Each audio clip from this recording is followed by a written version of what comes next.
Okay, we're live, and I am here with Fountain of Comfort board member Gage Murphy, who is also a second year Masters of Social Work student. And we've been talking about all kinds of psychological stuff. Yeah, we have. So, what do we want to talk about that the people in this corner need to know about? Well, there were a few threads that we said that we had picked up on that we said let's hold it until we get onto a stream, but now I'm having trouble Well, remembering. one of the things we talked about, which I think is pretty important, um, and my cousin suggested that for Fountain of Comfort, we actually do like treatment guidelines, like an actual this is what we recommend, Okay. right? And I was thinking of putting it in there, which is that there needs to be a hierarchical system similar to what we have um, in physical medical health, right? Health, which Yep. is okay. You have a surgeon, you have a general practitioner, you have a primary care physician, you have a EMTs, you have nutritionists, and what you call it, nutritionists and personal fitness coaches, right? And there needs to be a mapping onto the mental health field, which is useful, right? Yeah. Yeah. Because as we were talking about, so there is depth psychology, there is like clinical, like being able to rip someone emotionally apart Yep. so that they can have a catharsis Yep. and rebuilding and resolution. Right. But i I think the analogy to surgery is very good, which is you like you don't just go around. What one of my rabbis once said, you don't go around um, with a knife cutting people's hearts out, except if you're a surgeon, right? Like, Right. and unfortunately, I think there's a lot of people who are just trying to have that cathartic experience, Yep. and it's like, are you sure you want to have surgery for no good reason? Right. Right. Um, and I think to some extent you can have, these cathartic experiences which do you more harm than good. Yes. Um, at the same time, I think we do need paramedics. We need people who know first aid, like mental first aid, Yep. right? And Basic that, risk assessment, yeah, all within it. Yeah. Yep. Yep. just basic. Someone's in crisis. How do you talk to someone in crisis? Someone's Yeah. having a schizophrenic episode. Somebody's manic, Technical depressed. skills and demeanor. Yep. Right. Yeah. Yep. And so part of my thinking was that um, we certainly want to at least have peer counselors and mental health professionals. And frankly, I think any unit needs to ultimately be under the supervision of a psychiatrist. This is part of the reason I do want to work closely with my cousin who is a psychiatrist, is and we have very similar ideas. Okay. Is I do think the biological aspects of mental health are just not being adequately addressed at all. Well, in my social work program, not at all. Yeah, yeah, I mean, even bringing up basic, in some of my questions, I'll often kind of bring up a basic evolutionary biological frame, hmm and um, Like it's almost met with like, what are you talking about? Like there's no connection there whatsoever. Mhm. And I think part of that is because there's a real fear of bringing it up at the biological level, that it's hard to parse out exactly, but it's antithetical to the fundamental agenda behind. Well, okay, one of them is because biology is considered race essentialist and sexist. Right, right. And the second is that there is this Gnostic element which says, there's the secret self, which is like, and Yeah, especially, I yeah. mean, you're working mostly with trans people, weren't you?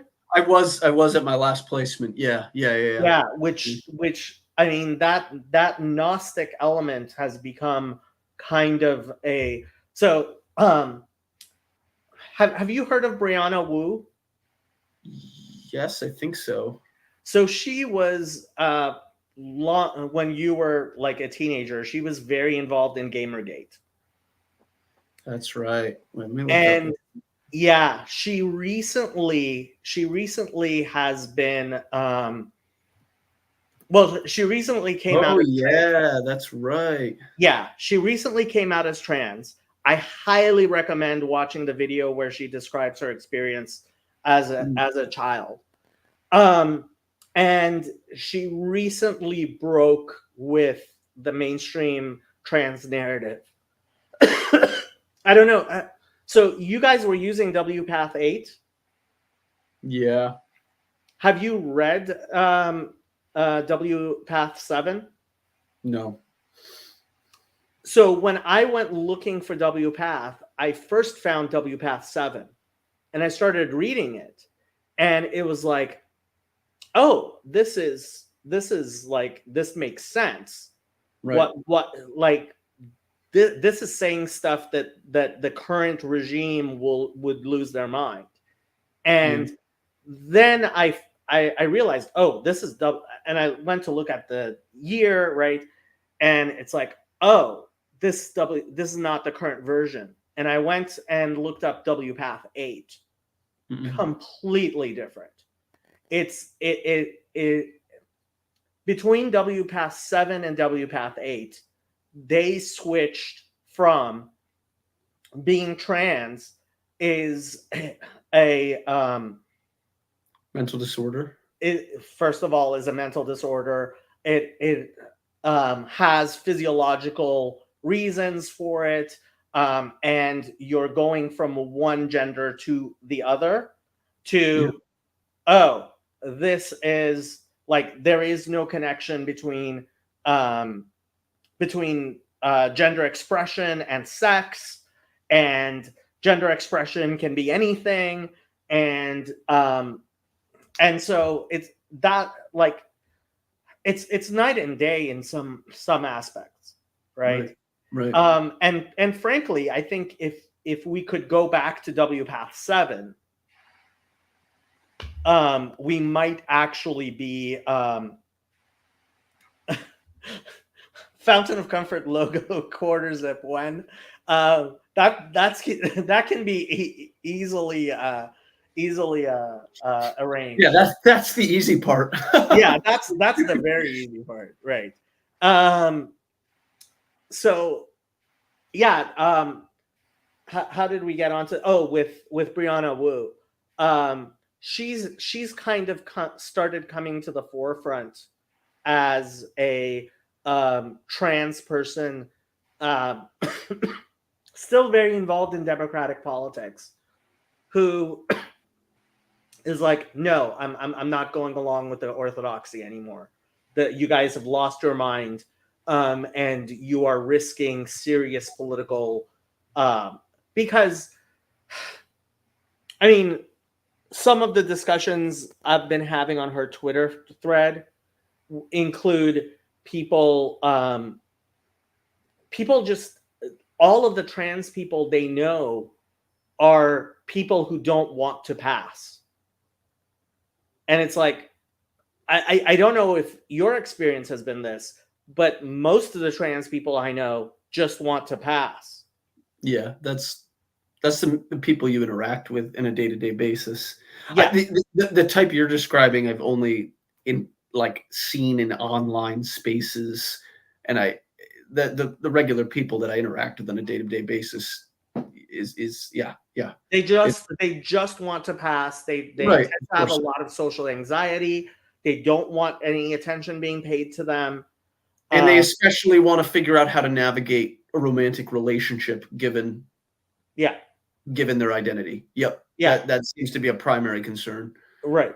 As opposed to the people who are like, yeah, I can transition to being a male and still have children, and still give birth. And it's like, do you realize how contrary that is to most of the people who transition from female to male is wanting to give birth, Right. right? It's Yeah. like the, But generally, that's an important difference between something like the activists versus right. the And majority of the trans population. yeah, and Yeah. and those people, the activists, are causing a backlash where people are like, "There's no such thing as trans." Um, um, how much? I mean, you're not even allowed to say the words autogynephilia. I kind of think. Um, how much did you guys actually take a look at autogynephilia in where you were? Not at all. Not at all. Yeah. And so this is part of my thing is like, like obviously there's no one reason why every single person who may be trans feels that they're trans, including they may just be wrong about thinking that they are trans, Yep. right?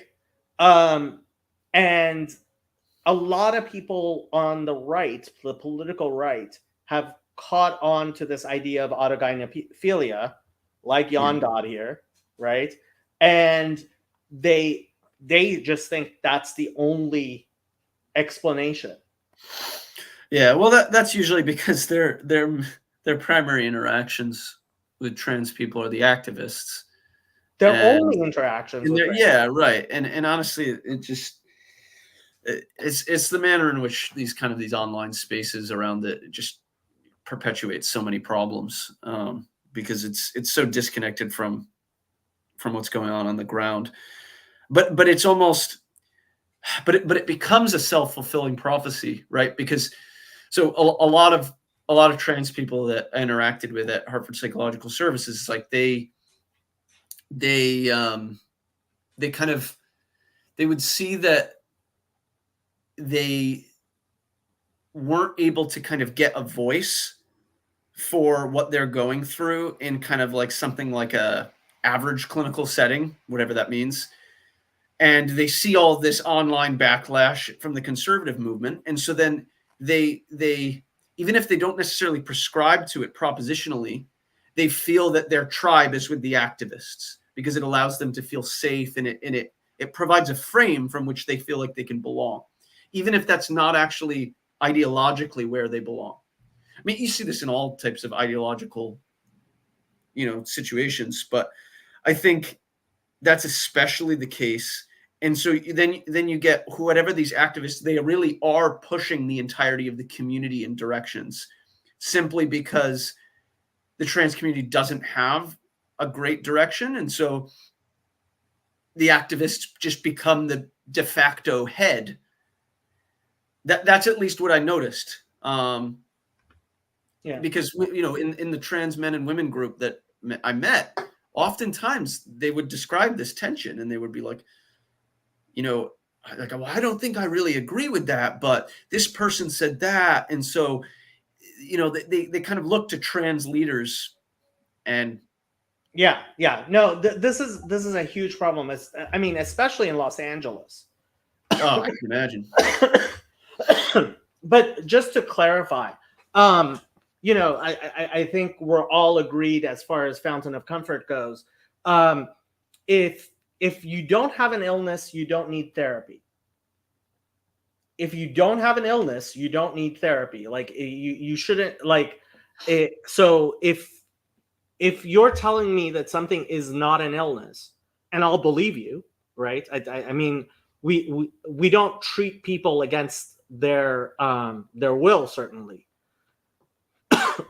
but treatment, especially medical treatment, surgical treatment, but I think there needs to be a very clear distinction between things like life coaching and spiritual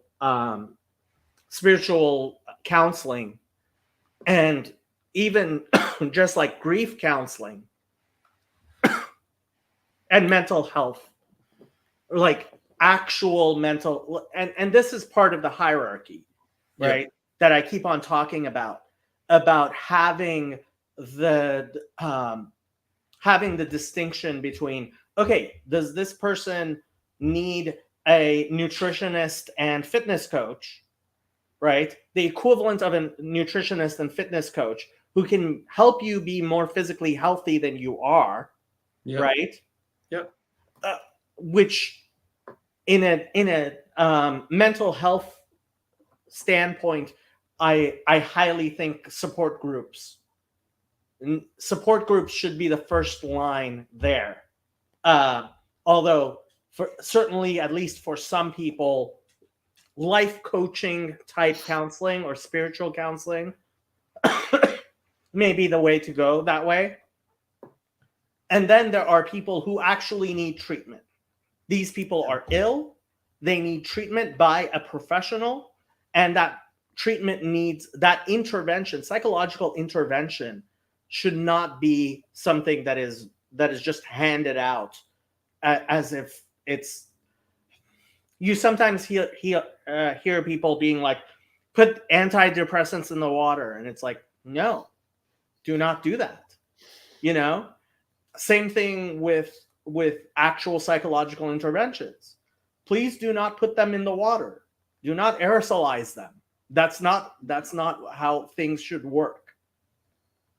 And too many people think that is how it should work. Yeah. I mean, and then you have the whole issue where a lot of people actually just need community. Yeah. That like, and that tends to be a considerable number of clients that seek out therapy that they simply don't have community, and they're lonely, and they don't have a family network, they don't have a friend network, they don't have a community network, and they also don't have a kind of like a connected means by which they can participate in things that they're good at or that they enjoy. Yeah. And that to be fair, that it can often, for some people, depending on their situation, involve some significant problem solving. But I agree with you. That's kind of a very different issue.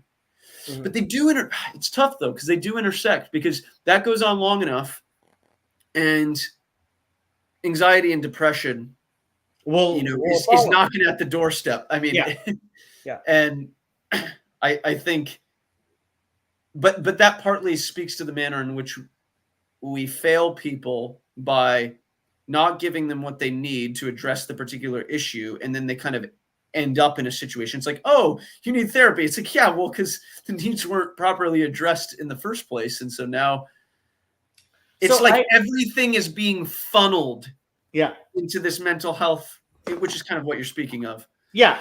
And frankly, I think social work is supposed to be better than psychology as an orientation in that manner. Yep.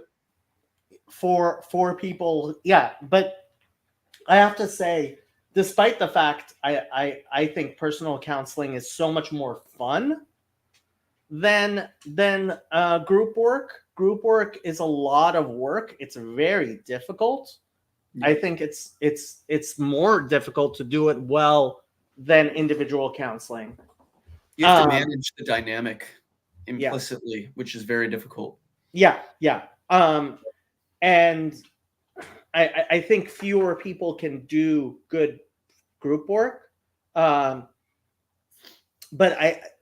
I've basically come to think that unless you have a persistent, serious mental illness, you should be the first line of treatment, and certainly at least a line of treatment along with individual counseling should be some sort of support group.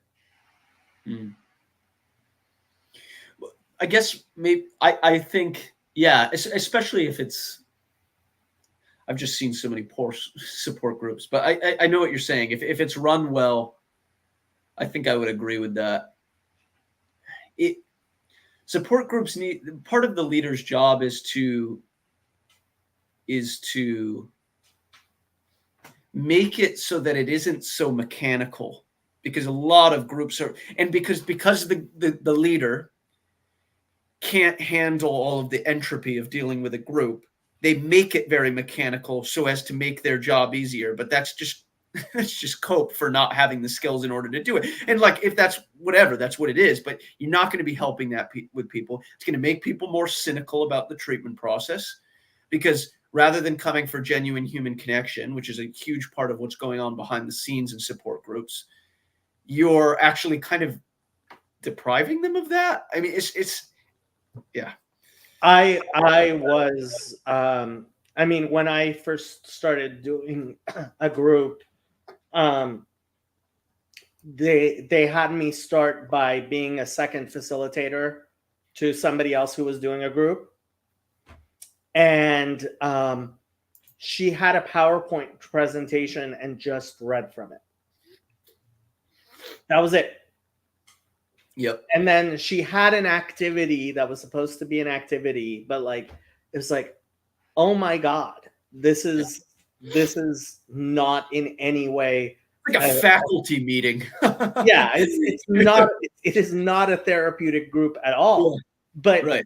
I mean, I really do think part of the problem is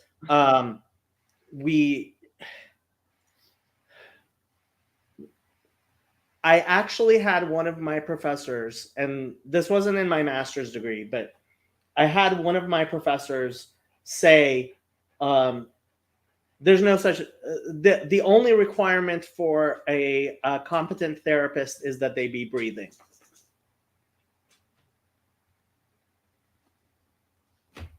Okay. And it's like, really? I mean, so what he meant was, therapy has been shown to work even if the therapist knows nothing. And I can believe that. Yeah. And there is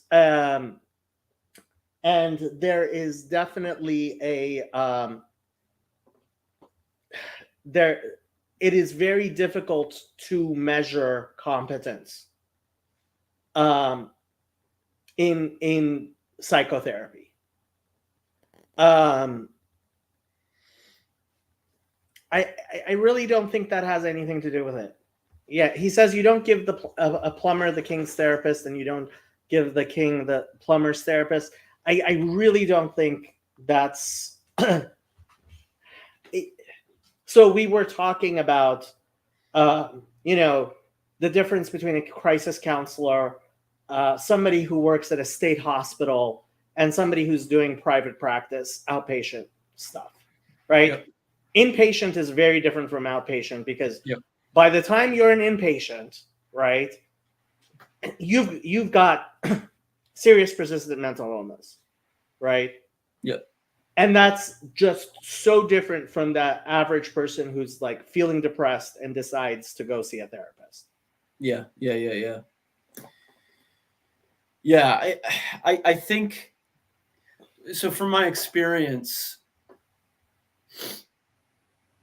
a lot of times people stop at those earlier inroads, whether it be a support group or something like as you were calling it earlier, first world therapy, First or world something, problems, yeah. first world problem therapy, and they're not adequately diagnosed. And I don't mean necessarily like in a DSM clinical way, but adequately diagnosed in terms of what is the proper manner in which what they're kind of coming to therapy for is assessed. And then it kind of can compound. And then you're obviously not with a lot of people, but then you're in an inpatient situation oftentimes. And that's kind of particularly what I feel of a special interest in, is mitigating that process, because I've seen so many people spiral in a particular direction, and there's implicit things that happen oftentimes in the first world problem therapy that lead people to the inpatient. It like actually contributes to them in that direction, because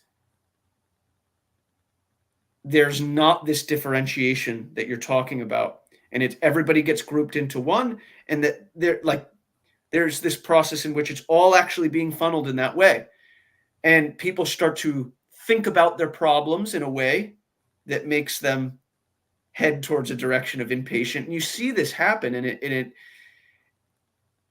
then sorting it out at that level is much more difficult than if you had interacted with a person when they first came in. But so connecting this to Fountain of Comfort, what that requires is that requires who this person is initially pursuing to have something like a frame that is outside of this very narrow way in which a lot of clinicians are being trained to think about mental health, and to be thinking about the human person in general. And if they don't have that broader frame, and they only think the manner in which human beings solve problems in their lives is through something like this medical complex, then we're doomed. Yeah. I mean, ultimately, when we're talking about Fountain of Comfort, so my hope for Fountain of Comfort is that it will be a community of people who are members of this community, who at various times may have a mental illness, may have need for mental health services. But the fountain's there for you to take a drink from whenever you need a drink. Maybe even like a community well, right? People go and get pails of water when they need it. Mm-hmm. Right? And because the way we have, so in substance abuse work, we talk about the identified patient. Oh, and actually, so Jason, you know Jason Schweitzer, right? Yep. His girlfriend has her father's a therapist. Okay. And she did these discussions with him because she found herself in a codependent relationship with an addict. And so I saw these videos where they were discussing it, and one of the things he said, which I hadn't heard before, but I can totally see, is there's an average of 12 codependents for each addict. Okay. And we talk in substance abuse work, we talk about the identified patient. Yeah. So he gave this analogy of a mobile, right? And he's like, well, you have the mobile, and then you move one piece and everything starts moving, right? Yeah. Yep. And people really have this. So when people talk about codependency, they usually really misunderstand the term. A codependent is someone who is also addicted to your addiction. Yes. Yeah. Yep. It's not that you two are addicted to each other, which is how most people think two codependent people, like they're dependent on each other. They don't realize, no, there's one person who's dependent, right, on a substance, and then there's other people who are codependent, meaning they're not actually alcoholics or not, abusers of substances themselves, but their framework is around your addiction. Yes. And honestly, that's it's a good way of understanding the way sin works. Well, because the way that you were describing it, that generally people think as this kind of codependency for each other, if you don't have a frame of the manner in which sin, in the way that it is like a sickness and a contagion, then you would think about it that way. It pollutes, yes, exactly.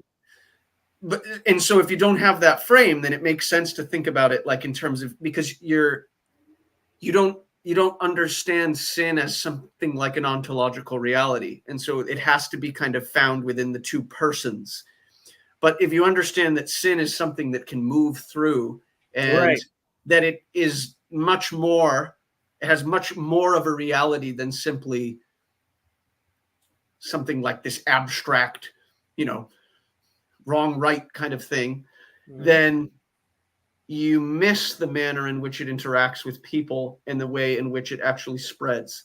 And I think this, to your point about the fountain that people can come to, is a community, a traditional community, let's say, recognizes this, because so much of the manner in which a community is able to exist is dependent upon keeping contagion out of the community so that the community can thrive.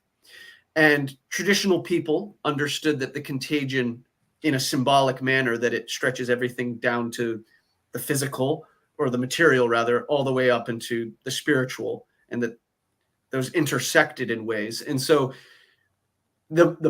your water being polluted is a fundamental communal concern.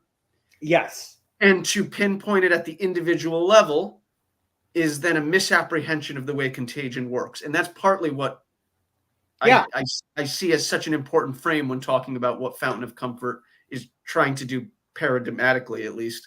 Yeah. So we think, oh, there's this person who has a mental illness. You saw the definition of mental illness that what's his name gave,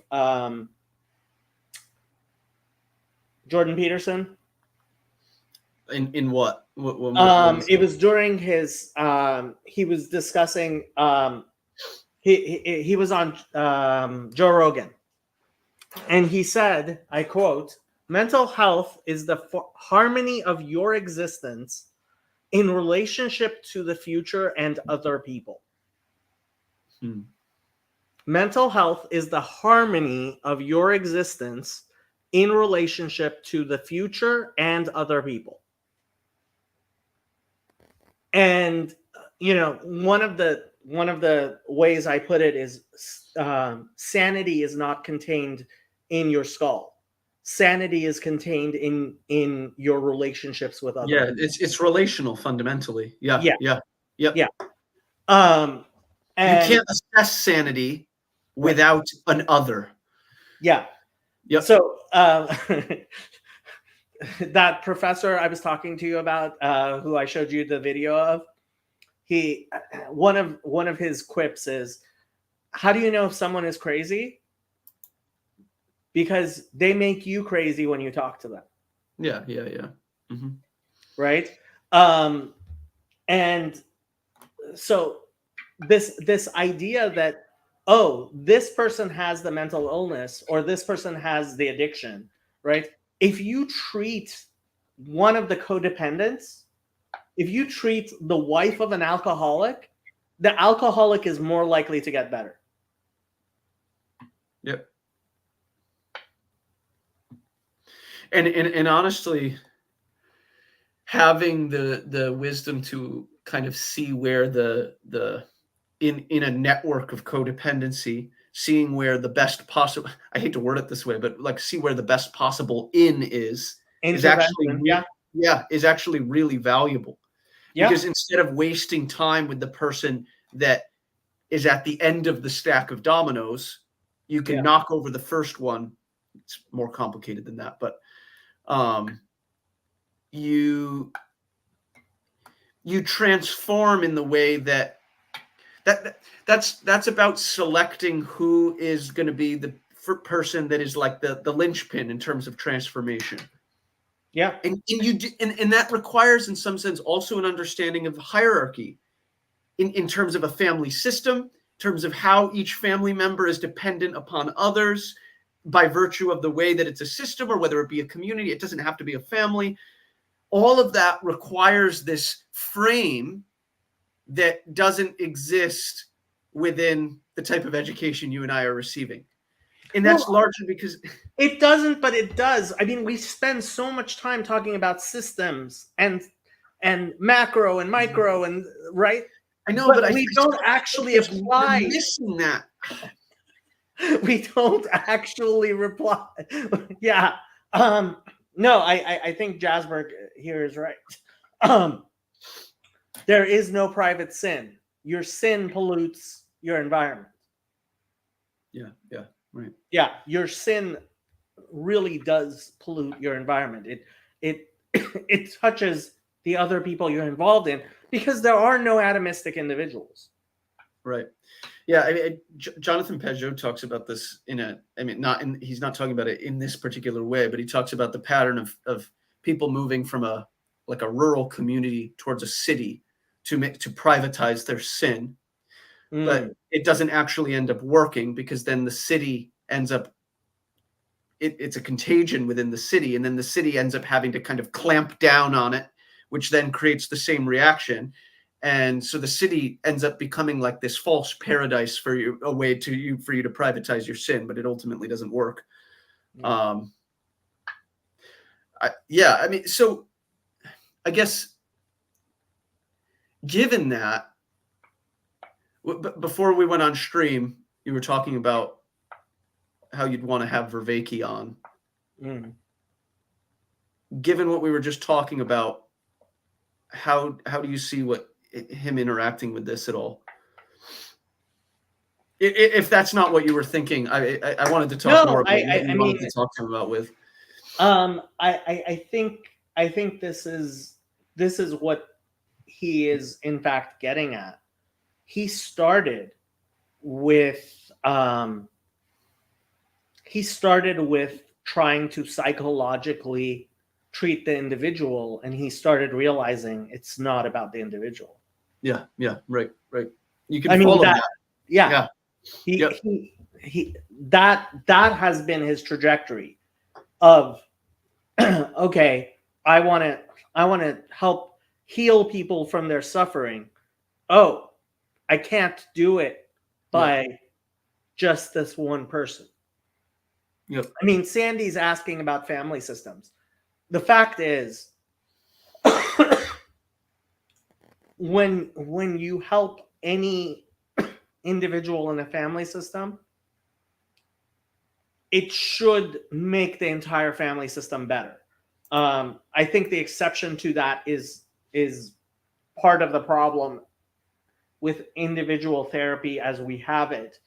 Is we will, if someone's in a dysfunctional system, we will encourage them to leave the dysfunctional system, which might not be the best thing for them, but could be the best thing for them.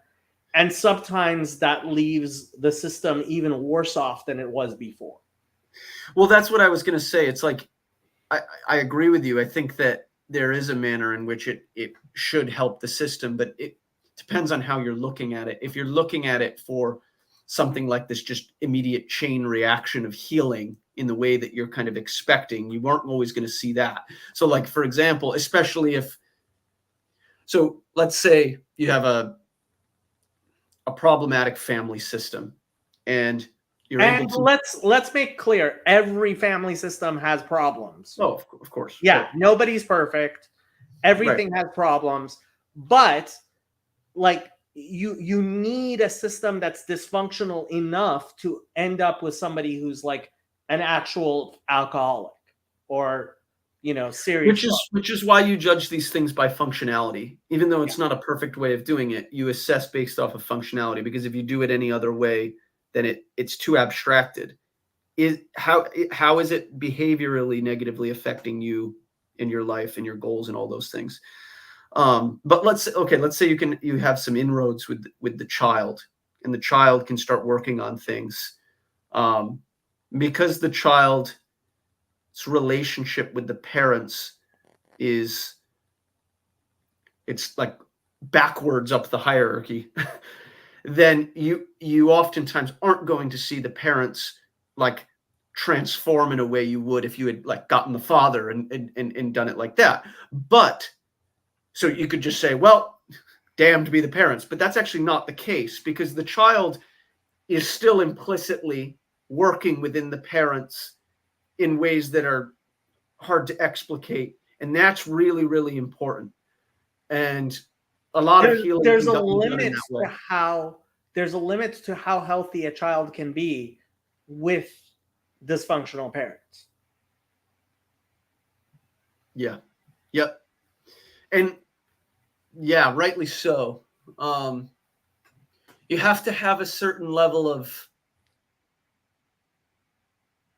you have to be able to see that process can take place, that be by fixing the child, that you don't have to, but that's partly that it does require a type of faith, because the jump being made there is one of faith in the way that we're talking about the way these things are related.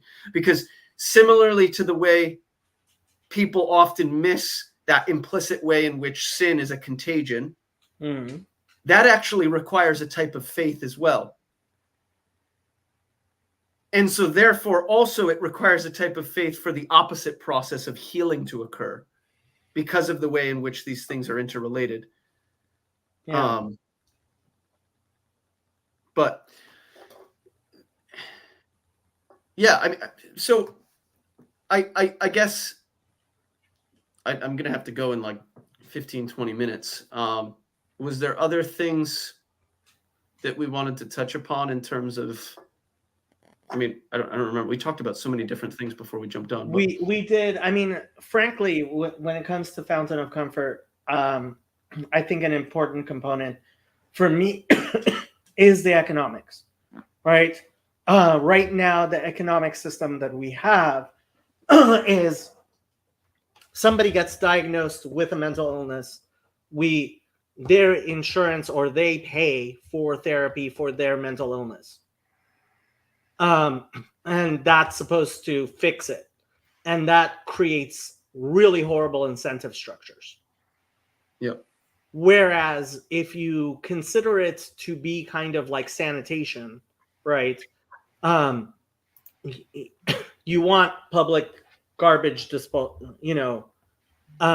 collection, and you hire actual mental health workers.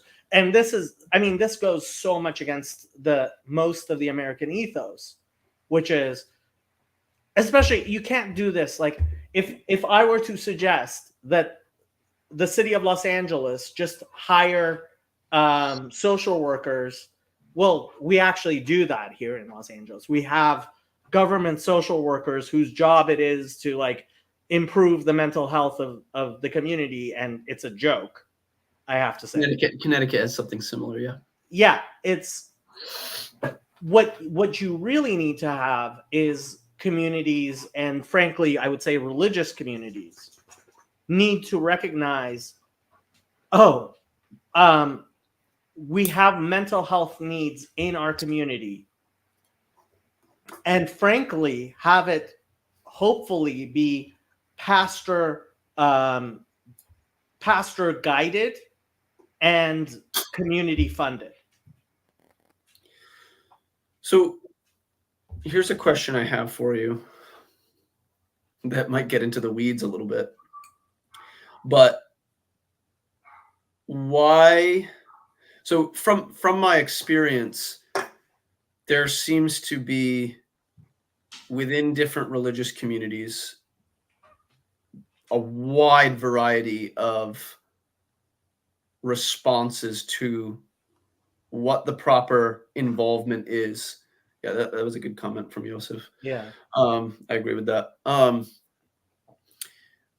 Like what is the proper level of interaction and participation in the mental health space?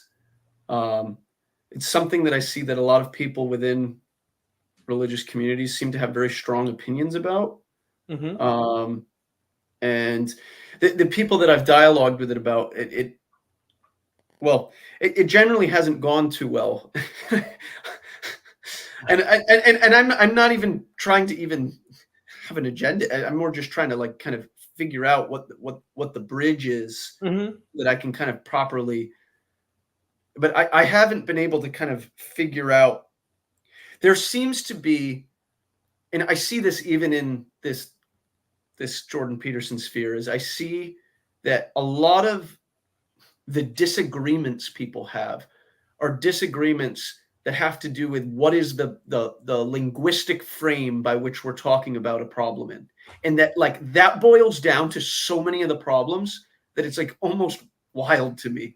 Yeah. Like, can't you just see that you're talking about, I get that it's different. I do. And I'm not downplaying the difference. But we can recognize difference while also seeing unity. Like Yeah. that's how you have to have a conversation in general. That's how you do anything. Yeah. Is Yeah. maintaining the balance between those two.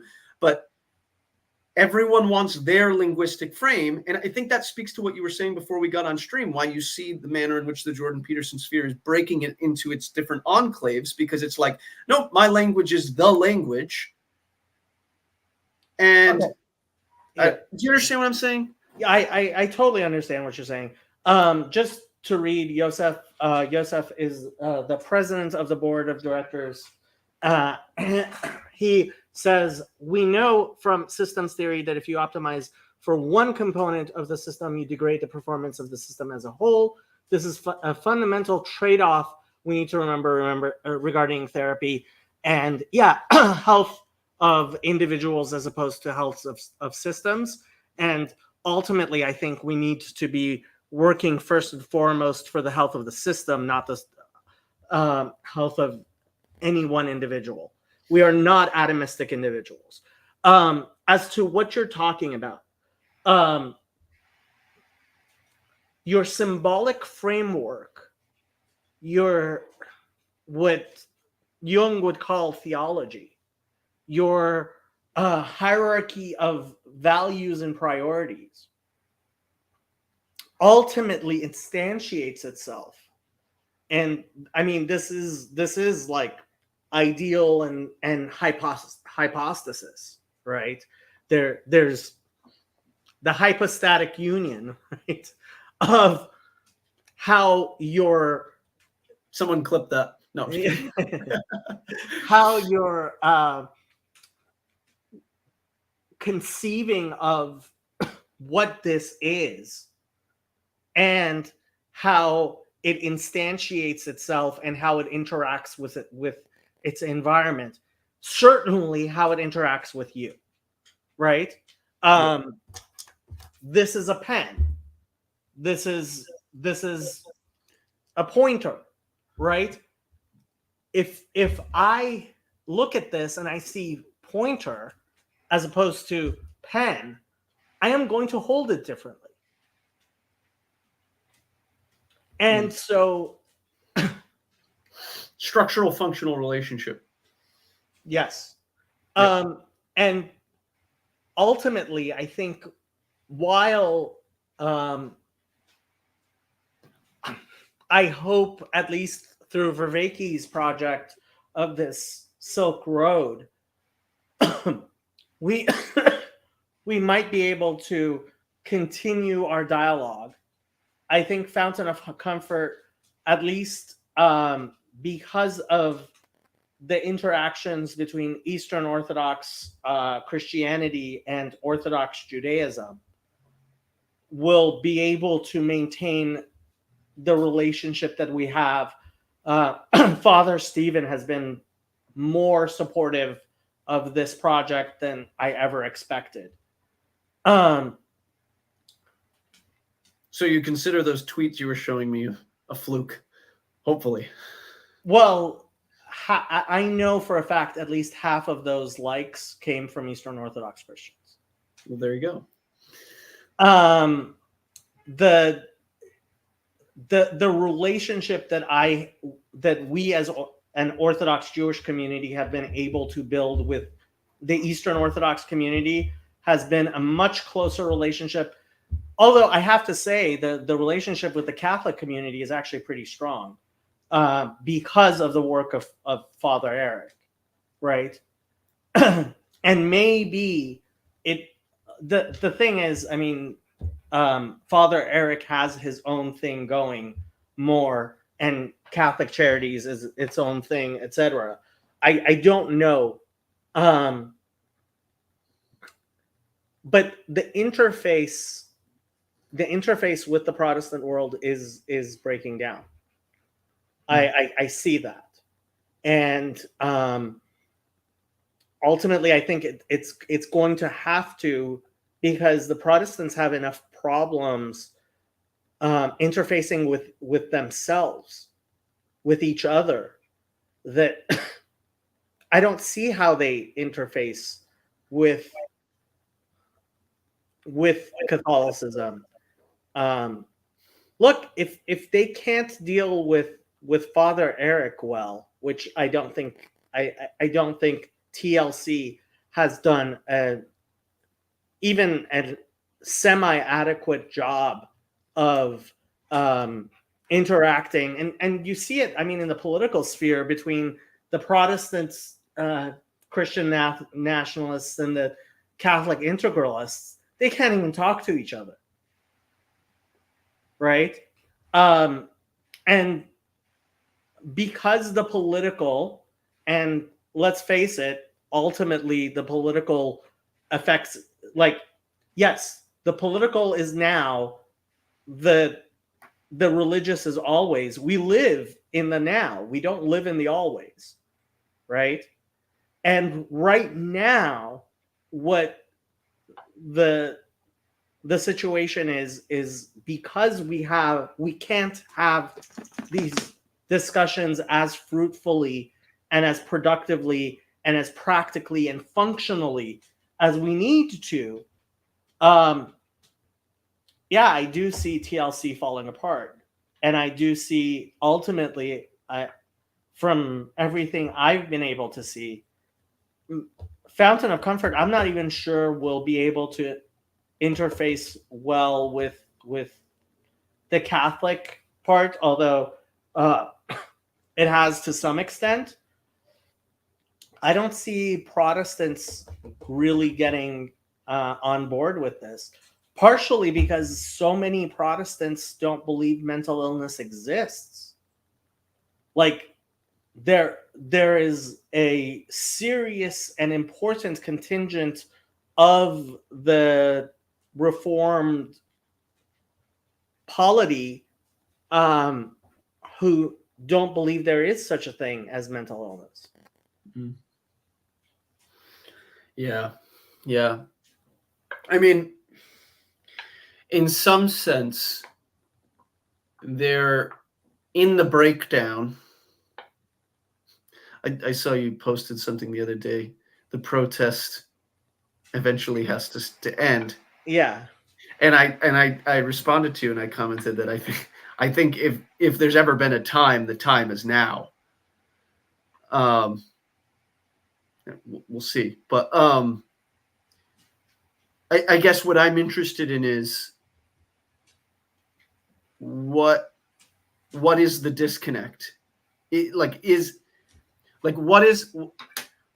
at the point? What is the disconnect between? Because it's not so much that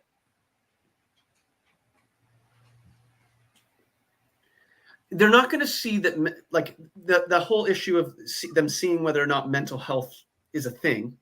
Mm-hmm. there's something to me, and I can't put my finger on what it is, but that's upstream from that, that's causing the block, that I think is worthy of investigating. Yeah, there's a Do you understand what? Yeah, that's very high.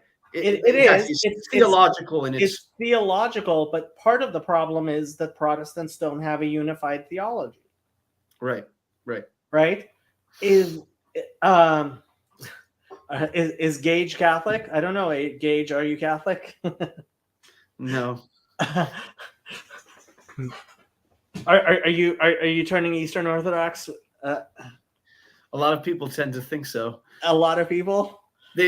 I've talked to so many people that say, who hear me talk for a while, and then they say, "Oh, it's inevitable. Stop resisting it." I hate to say it, even though you're officially our Protestant member of the board of directors. So much for that. I guess I'm not bridging any gaps anymore. I was supposed to be a part of this bridge. Yeah. I guess the bridge is crumbling. No, but I think it's possible that maybe the Anglicans might be able to, but like, if you don't have a hierarchy that is, large enough, and I guess the denominations somewhat do, but like, is the CRC really ready to work mental health with Fountain of Comfort? I don't know. Yeah, there's not enough surety in their own theology in order to be able to take it in. It's something like that. Because so much of it is compensatory, and so much of it comes from like a place of fragility over their own theological positions, that they're constantly having to assess whether or not different schools of thought are opponents or not, in this kind of very childish way. And that's what happens when you don't have something more firm, because it's like, when you have that, you don't have to worry so much about how this framework is some sort of a fundamental challenge to the Catholic Church or something like that. Like you can deal with it in a much more responsible way, the way an adult would, because the adult has a fortitude of identity that a child doesn't. Yeah. But I'm also not interested in just bashing the Protestant perspective in it, because, well, maybe it's because I still am Protestant to some extent, but I also think too easily Protestantism just gets dismissed for its ridiculousness and doesn't adequately address why it exists in the first place. I think Protestantism is really good at conquering new territory. Right. Well, it's an extension that, if properly working, the extension loves that which it's extending from, and so therefore it shouldn't be properly construed as a protest. But right. But yeah, but it's hard to do that. It's hard to do that without it being a protest, and that's and there's a fracturing, and there's an inconsistency, and there's an incoherence that allows it without shape. Like, it's liquid. It's more liquid. Yeah. Right. And that's why I increasingly find it a place from which I'm not able to stand, which is exactly why people will say when I talk that Eastern Orthodoxy is inevitable, because it's like, I don't have a place to stand. But part of my resistance I attend Eastern Orthodox services fairly regularly, but part of my resistance to making that official in any real sense is because I'm also, this is partly my own way of processing it, but unwilling to lose the value that comes from the liquid that you're speaking of. It's like, like, and people assure me that you don't have to lose that, but I don't know. I'm not convinced yet of that being the case, and I think that liquid that you're pointing to is important, very important, especially right now. Well, I have said, and I continue to say, that if you're Eastern Orthodox in the West, you're already a Protestant. But at least you have some solid ground to stand on. Yeah. Like, because if you're actually going to be not a Protestant, like, you'll just be Catholic. Like, if you're saying, well, the filioque, I can't. Let me be honest. It's not about the filioque. So, I know that is for some, but that's not it. That's not the linchpin for me. Well, there's also Pope Francis. But if you're saying Pope Francis, it's like you're being Protestant, right? Yeah. Right. Whatever it is, right? Whereas the real Eastern Orthodox ethos is, I'm just going to go to the church that everybody goes to, right? Because in Eastern Orthodox countries, right, that's just the church that's there. Yep. And the church that's here for you is the Catholic Church. Like, right? What you're saying, what that looks like as in the West. Yeah. Yeah.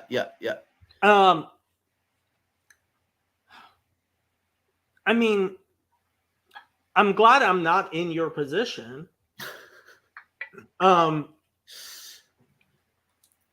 And frankly, I mean, if we're really talking about it, ultimately, I think everybody's going to have to recognize that they need to become Noahides, and like the rabbis have it all down. Well, and that'll fix everything.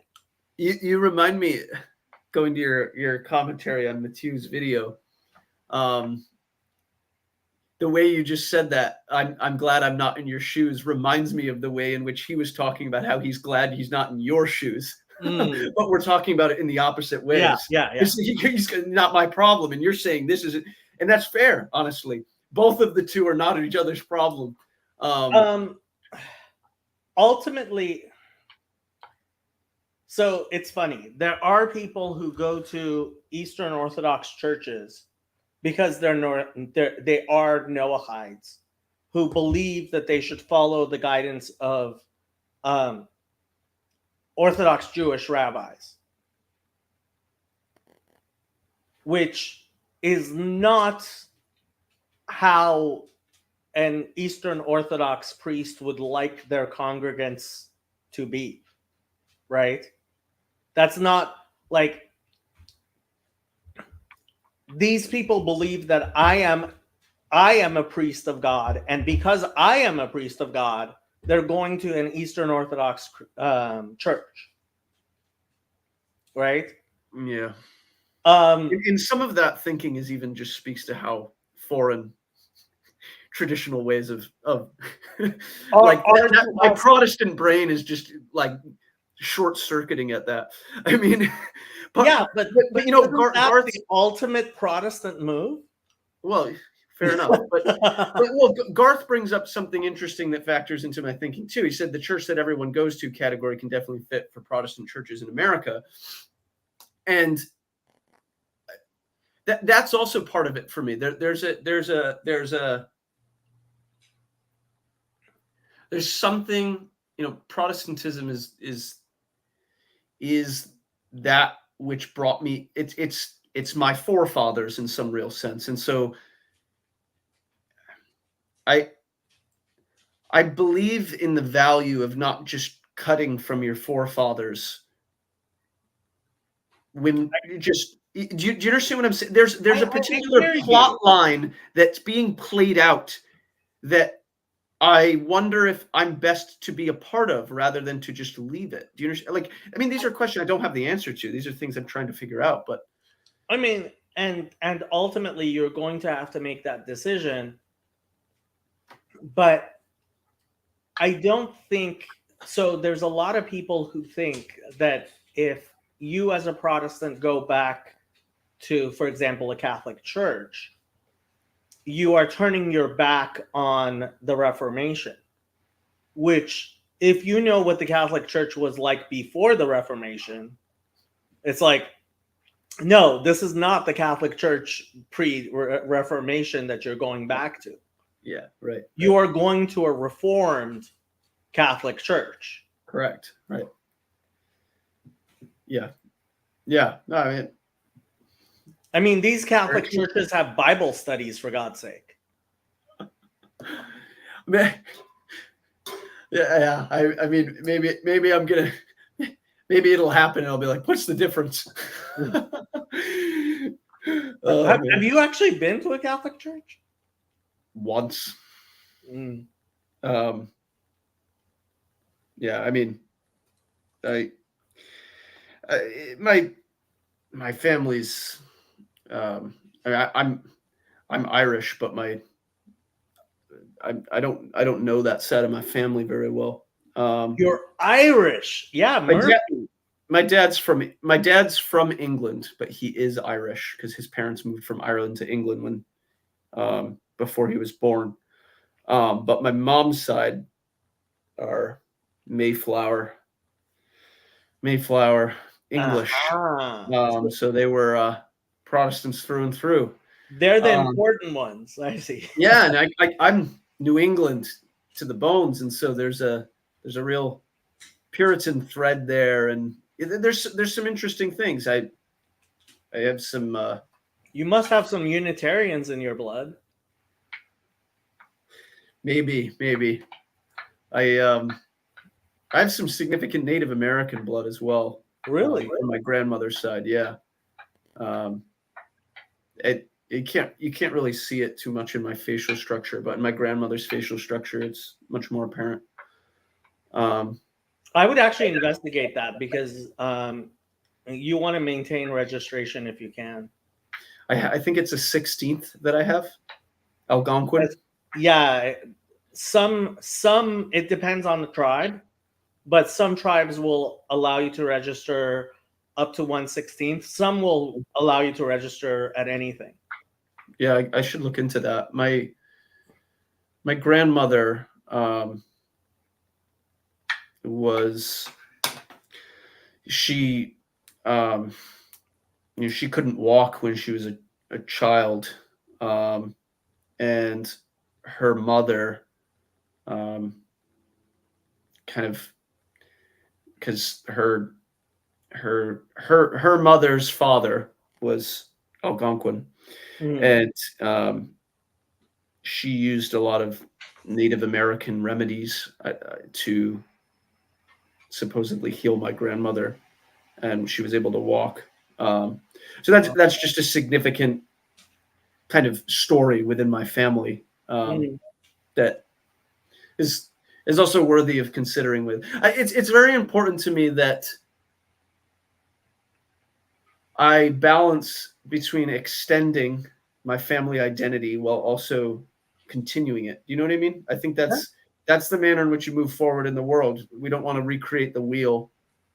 That's one of the things that's one of my big things. I like people who recreate the wheel. Like, it's like, what are you doing with your life? Yeah, no, and I agree with that sentiment that you have in a lot of ways. It's like you said, you don't envy my problem. So there you go. There's nothing else to say. And I guess I don't envy yours either. So yeah.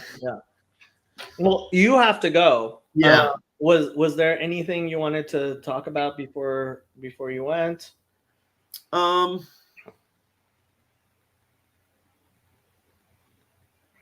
mean, other than just we should do this more frequently. It's been a while since we've done something like this. We should. Yeah, I was actually looking at the channel and it's been pretty vacant. Like, yeah, right.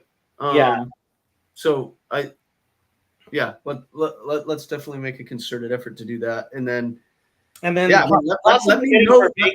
Let me know, because I would, if you'd want, I'd love to be a part of that. Yeah. So and we can talk about what that would look like more specifically, but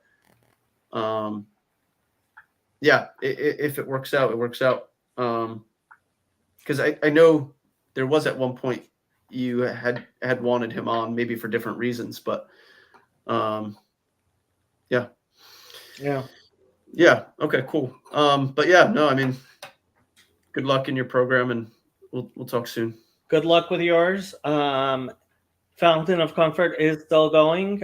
Please feel free, people, to donate. Not many people have, but and we haven't spent any of the money, although we kind of have, but we haven't actually spent any of the money people have donated.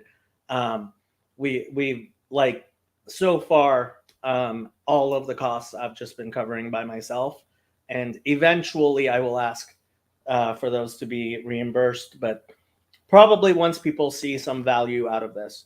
I Hey, think, and I think that speaks to the value of perhaps seeing the way in which Vervaeke might interact with it, because I think, and perhaps, like you said, the manner in which Vervaeke's thinking has kind of evolved. yeah, It wouldn't have been as viable to him maybe even a few years ago. So quite I, likely. where his thought is right now seems a lot in line with what we're talking about in terms of what if the fountain is the Yeah, center of the community. So, yeah. all right. So, bye, people.